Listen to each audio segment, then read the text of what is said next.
Bob Rodkin is a food courier in Oshawa, Ontario. He's not under a curfew yet, but if one is brought in, it could mean getting stopped by authorities while making late-night deliveries. Still, if that's what the government and the medical people that they're consulting with feel is necessary, then I'm fine with that. And with Ontario's cases surging, a curfew is a possibility. Everything's urgent. Last week, the Premier said everything was on the table. Spain, Italy, Switzerland, and France have all implemented curfews. Researchers in France found it worked to slow the spread there.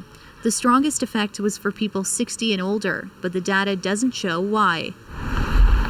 Here at home, experts are split on whether a curfew is the right move for Ontario after 2 weeks of a full provincial lockdown. So really, the next step in all of this is that if you want the cases to go down, you actually have to do something more. The social gatherings around Christmas clearly were an impact to the hospitalizations.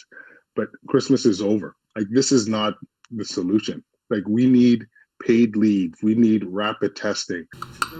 Workers' advocates agree, saying paid sick leave for essential workers should be the priority, not a curfew. We know that it's racialized, low-wage workers and mainly women of color who are doing this work. And the last thing they need is to be harassed by the cops on their way to or from work as to why they're on a bus.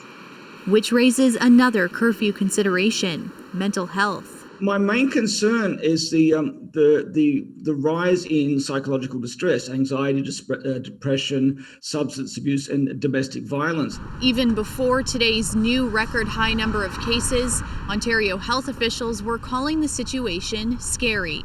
New modeling will be presented on Tuesday. No word on when new restrictions may show up. Talia Ricci, CBC News, Toronto. Let's bring in infectious disease specialist Dr. Zane Chagla now. And Dr. Chagla, you have some concerns when it comes to curfews about unintended consequences. Yeah, absolutely. I think you could get people congregating more during the day than the night. You have now probably limited hours in terms of grocery stores and other settings, so you may have more capacity in those places. And recognizing that there is going to have to be more enforcement to these communities, particularly for people that don't work a 9-to-5 life, the people that are scarcely housed, they're going to encounter police and enforcement. And knowing those communities are already racialized, those communities are already fiscally unstable, there's going to be enforcement actions that may not be completely what we want as a Canadian society.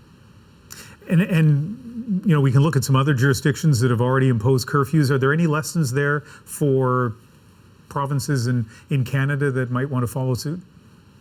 Yeah, I think you need to make it absolutely clear. You have to have good reasoning. I give you a Australian example, which introduced an extremely strong curfew, but they also had significant human rights abuses. They locked up an entire apartment complex, and so you really do have to balance what you do for human rights and really the communities that this is going to disproportionately affect. Dr. Chagla, we'll be talking to you again later in the show. Thanks. No problem.